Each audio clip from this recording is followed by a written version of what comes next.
Hey guys, what's going on? Welcome to the vlog. I apologize for the last video. The whole diatribe leading up to getting the vehicle and not actually showing it. It's kind of a dick move, but hey, you know, clickbait, right? But I mean, I had a lot going on and a lot to tell in that story, so, you know, it was so much time, I just figured it'd be fun. But there it is right there. And it's fairly clean this morning. It's got some pollen and stuff, but that's as clean as she's probably gonna get. But without further ado, here it is.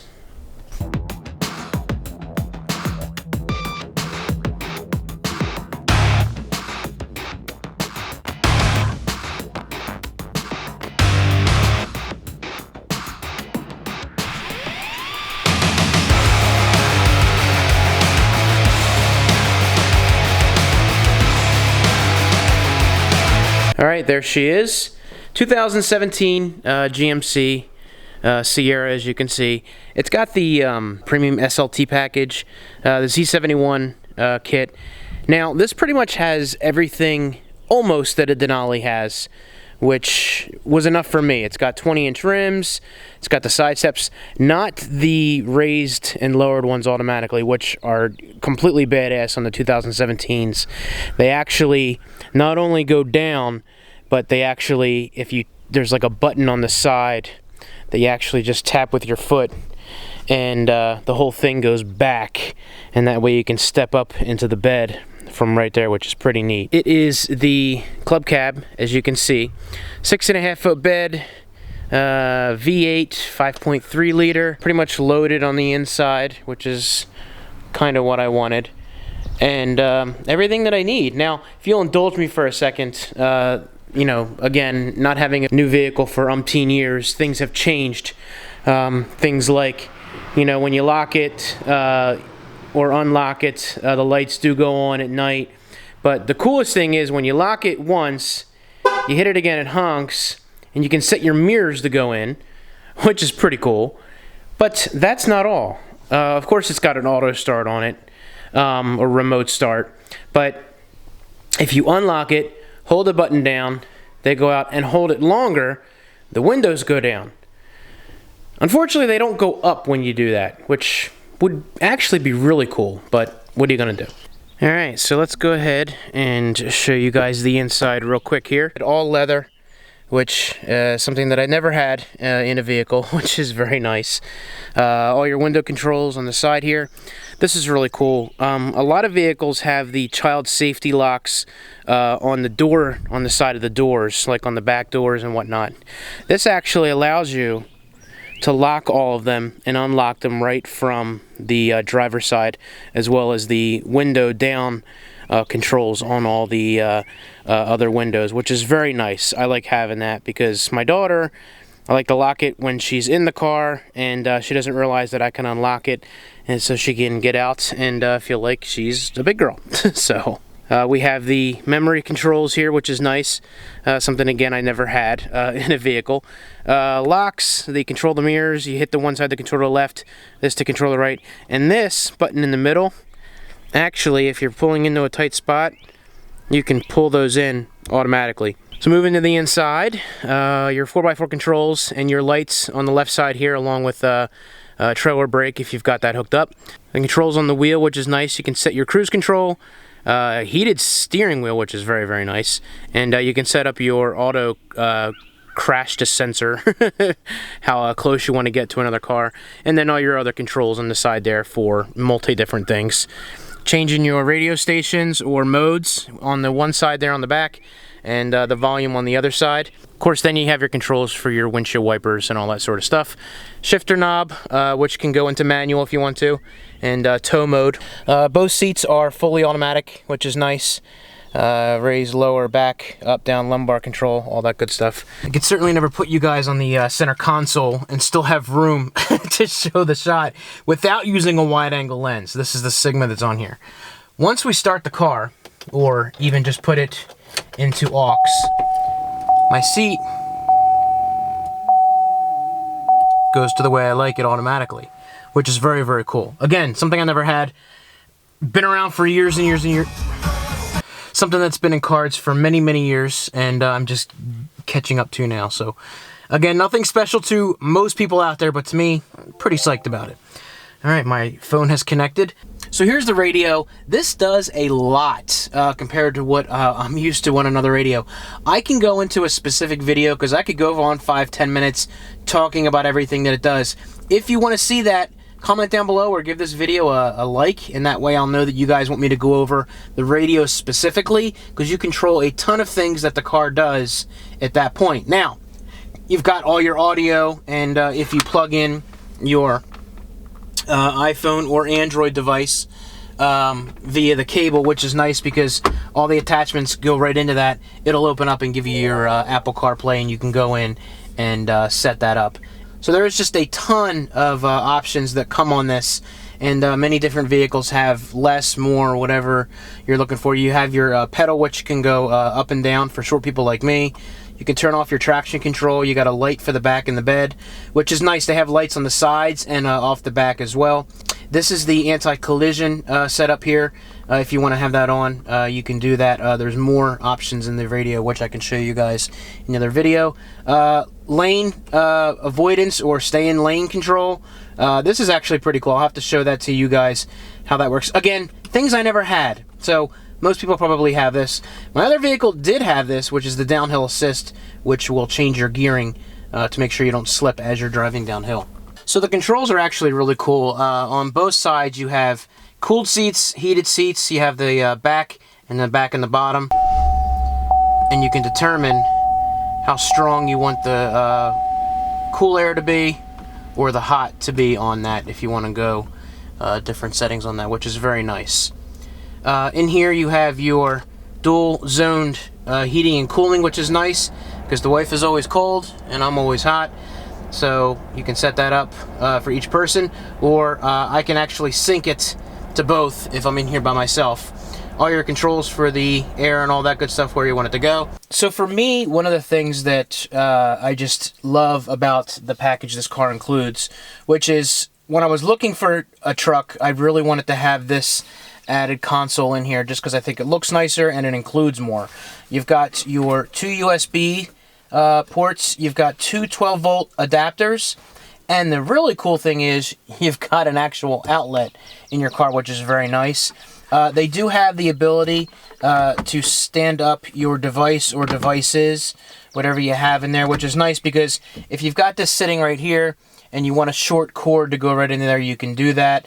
The nice thing about these USB adapters, you have to plug into to get your Android Auto or Apple CarPlay to work, and any of them work. And what I mean any is there's actually more in the other console here, which I'll show you guys, which again is very nice. And these don't like slap back down, which I like. They stay open, so they're not like killing your cord if you have it open in the car, and or it's constantly sitting up. You can actually open it up and then use it accordingly, and it's not like snapping back down on top of your cord to destroy it, which I like. And again, you can put it at any depth that you want to, so you can keep it out of the way if you're using this at the same time. So this is really cool. This is the wireless charging pad, which works obviously on most Android devices that have wireless charging. You need a case for the iPhone to use on this.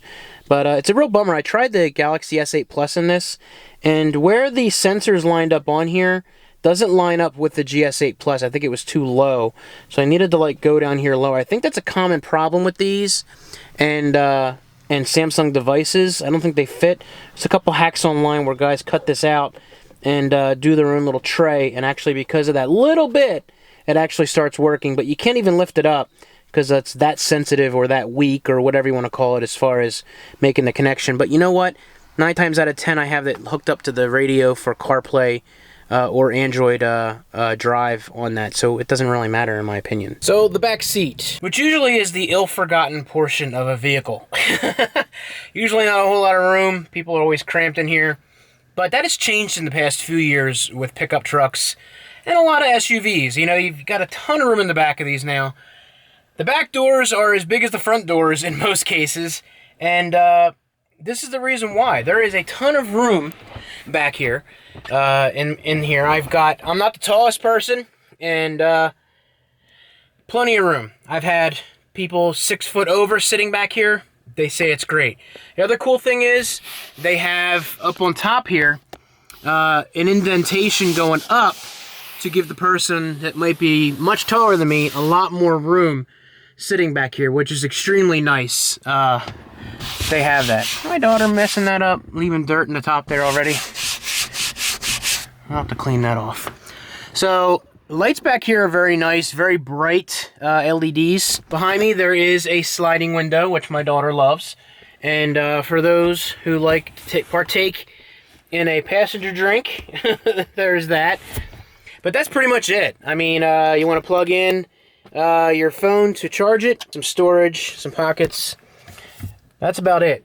So that's the back seat. Plenty of room, very comfortable in my opinion. I'm not going to be sitting back here too much. You know, one other thing I want to show you. So this is very nice. It literally just pulls up and clicks into place. I like this because the floor is a lot more level than when the Tundra's what I was looking at. And, you know, a whole lot of room. There is more space down there, inside there, for putting things in there. You really can go all the way back there. I don't know what you would store back there, but...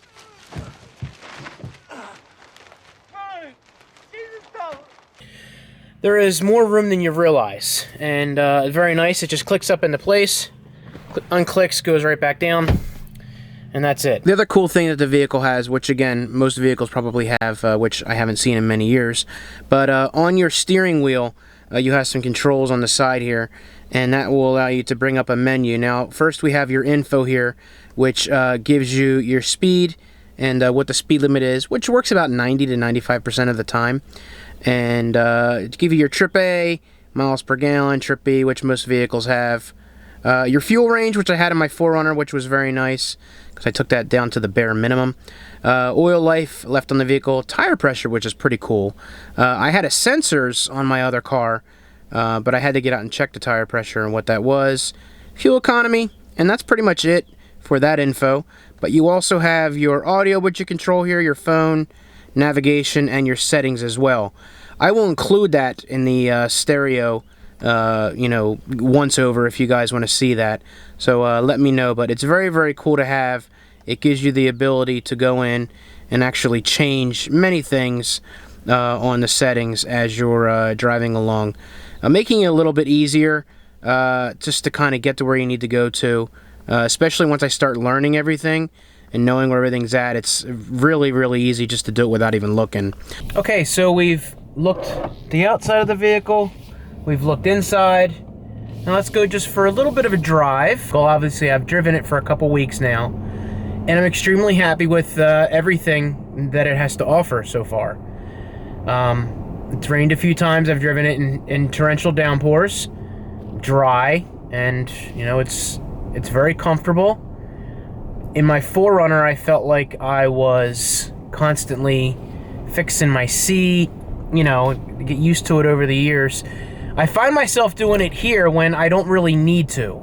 So I'm doing it less and less and finding that the seat is a lot more comfortable, and I'm happy with that. Very happy with that. Let's go ahead and just give you a little bit of a feeling or a listen, because many people ask, oh man, how does it sound? How does it sound? I don't know, you tell me.